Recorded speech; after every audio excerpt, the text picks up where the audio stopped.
I actually began my life in a very humble way. I was born with a handicap that was caused by drugs given to my mom. It was a drug for morning sickness. This drug, thalidomide, caused tens of thousands of kids born without arms or legs, in my case, without my leg, and a very short stump. This made very difficult my beginning life. I remember walking into elementary school. I had to wear this helmet every day, and I hated this helmet because I wanted to be like everybody else. And I remember my first day walking into school, kids pointing at me, "You're a monster, you're a robot." And I remember after, I almost did it myself just now. I remember that 4 girls were sitting next to me in elementary school crying because they were afraid of me. So my early memories are holding onto a pole by my home and saying, "I don't want to go to school, I don't want to go to school." But I believe God take away something, give you something. And for me, that little gift that God gave me was the biggest gift in the world. It was a smile on my face.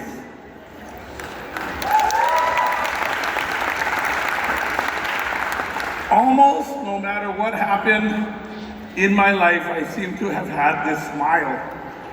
And at 19 years old, I opened my own business, which was selling kites. And I became a champion, a US kite champion. So I was invited to Ahmedabad, India, for Makar Sankranti, the kite festival. Flying, this is my first introduction. I'm from a very small island. Hawaii is very small, very few people. Suddenly, I'm in a sea of millions of people, all flying kites, my favorite activity, and everybody using manja, cutting each other out of the sky. We don't have anything like that, and I've never seen anything in my life. But the biggest memory I got from Ahmedabad, India, was the people, the beautiful people of India. So, I would say living in very humble conditions in 1988 in Ahmedabad, very humble condition, but so happy, so beautiful. They are so spiritual. They are full of love. And for me, being from Hawaii, this is our culture as well. So I had this beautiful experience of Ahmedabad, India, eventually going to Delhi, and displaying our American style of kites. And so that is really my first experience of India, fall in love with the people. I want to say, after my experience in India, I met a very special teacher, a mentor, a guru, I guess you would say. This mentor was a man named Joseph Green. He was born in 1897. He was taught directly by a man named Napoleon Hill.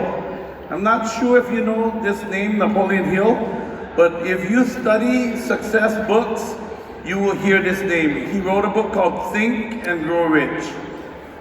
And I had an opportunity in 1988, I had an opportunity to meet this incredible guru, this incredible I became mentored by this man. I had 2 years of teaching about the principles of success, of the book Think and Grow Rich. There is a difference learning from a book and learning from a mentor. Imagine I give you a book on swimming and I tell you read it, and then I throw you to the deep end of the pool. What's going to happen to you? Bloop, bloop, bloop, bloop, bloop, to the bottom, right? Because you don't learn from a book, you learn from a mentor holding you in the water. Kick like this, paddle like this. That's what I had, and I was so happy to learn these principles because my small business was not having a big success. I decided after the book to dream big. You've been hearing this theme all day long. Dream big. I decided to dream really big and to use the principles that I learned to see if I could prove if it was correct. I decided to create a very simple system to sell yo-yos. The system was like karate. 10 tricks, you become white belt. 10 more tricks, yellow belt. Eventually green, brown, eventually black belt. I have one of my black belt yo-yo players right here. Grant Chapman was the first interview. He was one of my black belt players at 9 years old in Hawaii. I know him for 30 years, and he's I think only like 39 years old. So I'll tell you the truth. This system works so good in Hawaii, I brought the idea to Japan. In Japan, I made $1 per yo-yo, hoping to sell 1 million yo-yos in Japan. My first year, I did not sell 1 million yo-yos in Japan. My first year, 10.5 million yo-yos in Japan.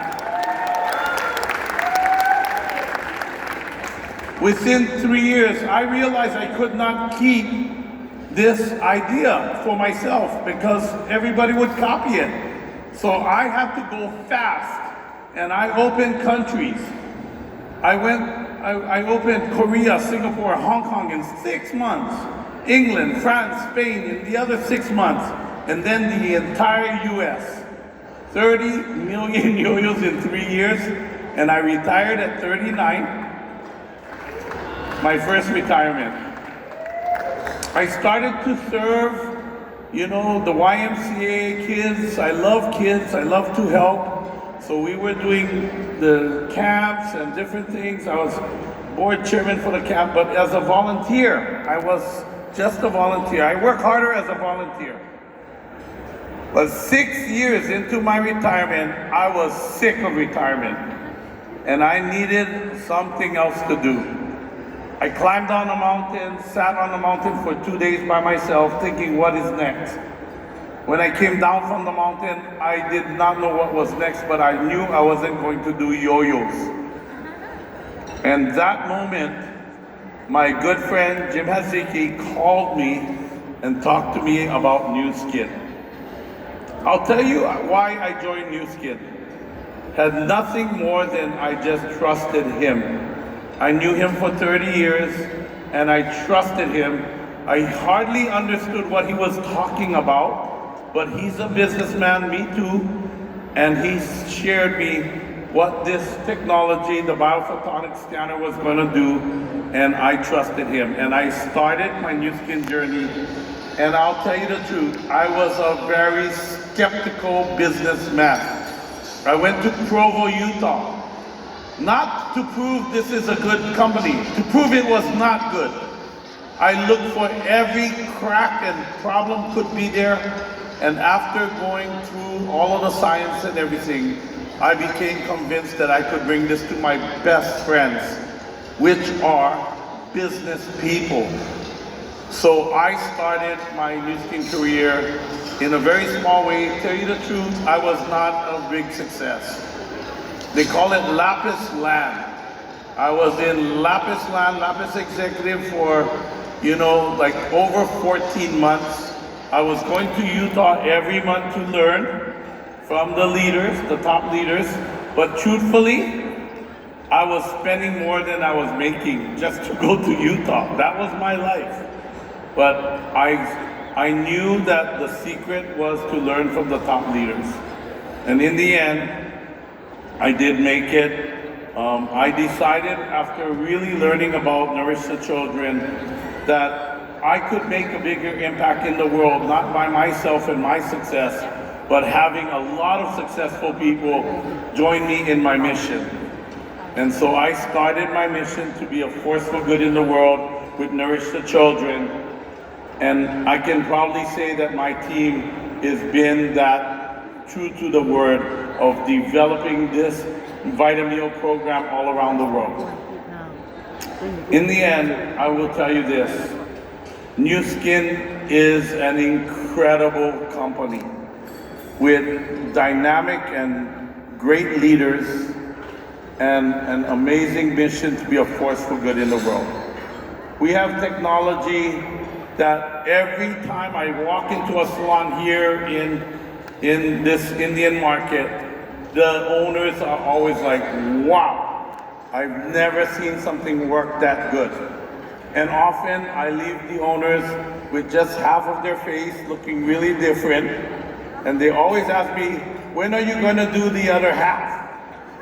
And you know, I never do the other half. I tell you why. Everybody wonders if our products work. And the second thing they wonder, how long is it gonna last? And 5-10 days later, they're calling us up, okay, we wanna come and check you out. Let's go see what this company's about. So I end this with you. I feel this is going to be the most enormous opportunity for life-changing that you can have. And we, the core leaders, the legacy leaders that we are going to be here to help and guide the process. But your energy, the entrepreneur spirit of India, always astounds me. And I'm so proud to be here helping you guys develop this business here in India. Aloha!